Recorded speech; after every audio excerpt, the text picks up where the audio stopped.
Hi, you've reached episode 4 of the podcast series, The Question of God: Has Our Civilization Outgrown God? My name is Sophie Minerva. I'm a professor of philosophy at NLA University College in Oslo.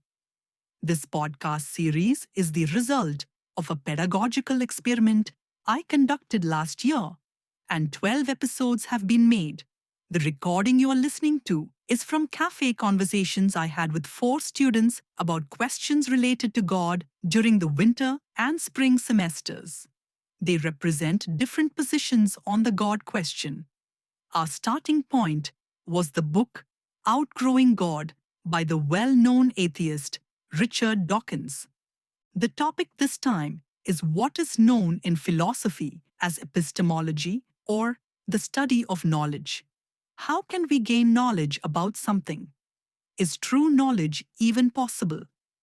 Let's join the conversation in the cafe.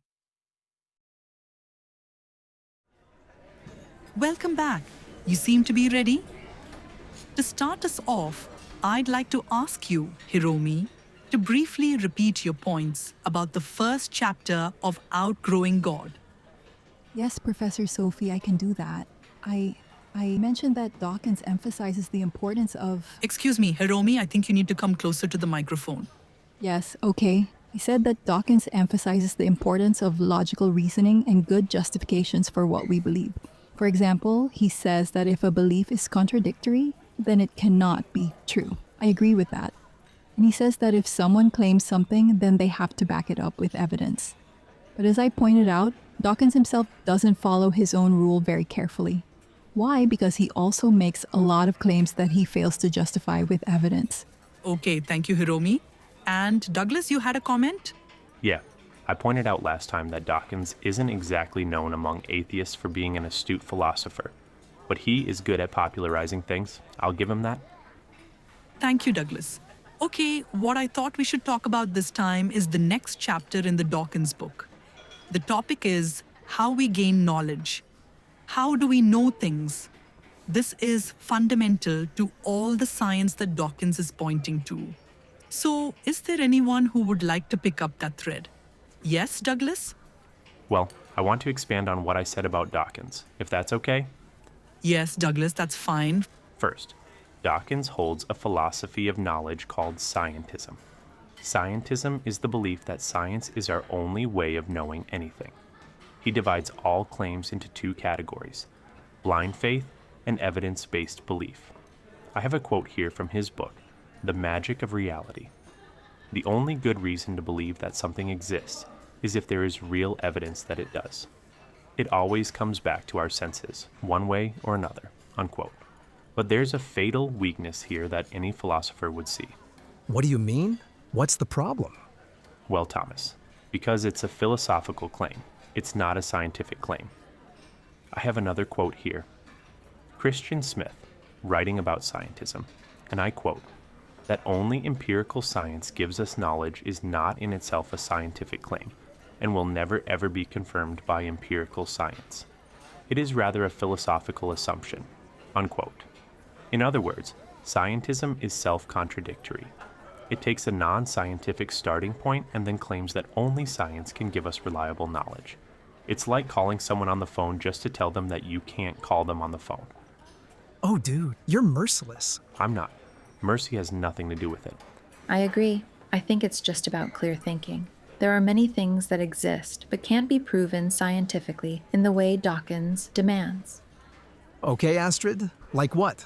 Like logic and morality, the laws of mathematics, that the laws of physics are the same all over the universe, that the universe doesn't just give a misleading appearance of having been in existence for more than 5 minutes, that scientists shouldn't cheat with their data, that snowflakes are beautiful. Okay, I get it. Can I say something? I think Dawkins is quite careful about making statements in some fields outside his own, like sociology, psychology, and so on. But when it comes to philosophy and theology, he's not careful at all. But wait a minute. Dawkins is a well-read professor and scientist who must have studied these issues. Actually, I doubt it, Thomas. He warns his readers against just believing in authorities. and then he acts as an authority himself, even in areas where he is an amateur. He's no expert in philosophy of religion or ancient history. Yes, he encourages readers to check claims, but he often fails to do so himself. I think Douglas is right.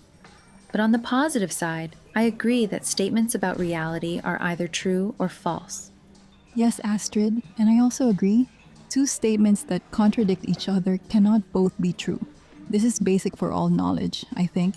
Yeah, that's basic logic. Aristotle said, opposite propositions cannot be true at the same time. Otherwise, it becomes impossible to reason. And this is also true when a proposition contradicts itself. Isn't that right? A self-contradictory proposition is inconsistent, and so must be false. It cannot be true, by definition, I guess. You mean like if I said, I can't say anything? Yes, Thomas, exactly. That's an example of a self-contradictory and therefore false statement. And Hiromi, then the opposite is true, isn't that right? Since the statement that you can't say anything is false, then the statement that you can say something must be true. I found something here. I like this. Atheist philosopher Thomas Nagel writes about the basic rules of logic, quote, certain ways of thinking cannot be doubted in any intelligible way because they force themselves into every attempt to think about anything. There is no room for skepticism about basic logic because there is no place to start where one can formulate or think such thoughts without immediately contradicting oneself, unquote. I see that, Douglas. The rules of logic are all about reason, and science is all about evidence. But when it comes to the question of God, isn't that all about blind faith? No, I don't think that's right at all, Thomas. First of all, many monotheists think there are good, evidence-based reasons for believing that God exists. And even if they are mistaken about that, it at least shows that their faith isn't just blind. And then there's the fact that Dawkins himself exercises faith in reason too. So there is at least a third category missing from Dawkins' distinction between blind faith and evidence-based belief. That is the faith in reason itself. Can you see that? No, Astrid, not really. What do you mean? Like I said, I'm talking about faith in reason. This is a faith that Dawkins tries to practice all the time without seeming to be aware of it. As Douglas said, you can't argue against logic without actually relying on logic. In the same way, if you want to present arguments for logic, you have to rely on logic. The laws of logic are not something we can reason our way to, because they are the very things we reason from. And so there's something you have to believe in or trust. Without logic, you can't argue about or reason about anything at all. Okay, I agree. That actually sounds very logical. Yes, doesn't it? Dawkins has actually a great deal of confidence, or faith, in logic and maths and so on, and also in his own ability to reason, right? He believes in the authorities he chooses to rely on. He believes in the reliability of his memory and so on. There's a lot of faith going on here. So what Dawkins is rejecting is not actually faith as such, but only blind faith. Sure, some faith is a matter of blind faith, and that's obviously unwise in the light of reason and experience. But sometimes faith is actually necessary, and even wise. Right? Not a bad point. I think I see what you mean. This was a good clarification, Astrid. There is something in philosophy that's related to what you're talking about. It's called properly basic belief. This refers to beliefs you hold that are not held on the basis of other beliefs that you hold, but that nevertheless seem reasonable to have as long as you lack a good enough reason for doubt. Excuse me, Professor, can you give us some examples? Yes, Hiromi, I can do that. For example, in the absence of an adequate reason for doubt, it seems reasonable to believe that there is an external world. Do you agree? Everything is not just in your head, right? Another thing, other people also have minds like your own. It's obvious, you can say. But is it? Can it be proved?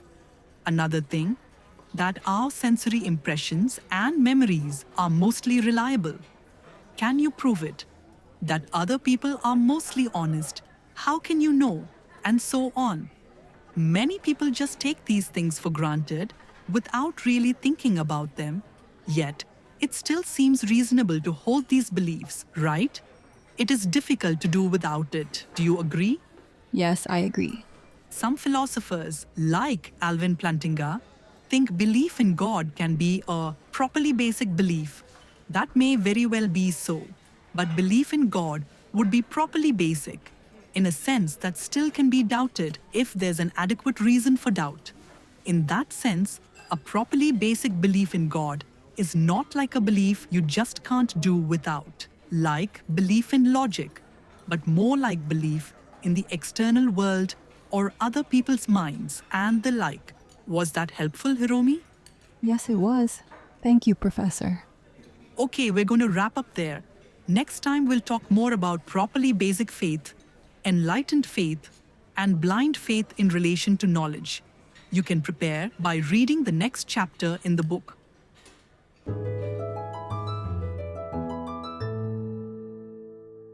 You have been listening to The Question of God.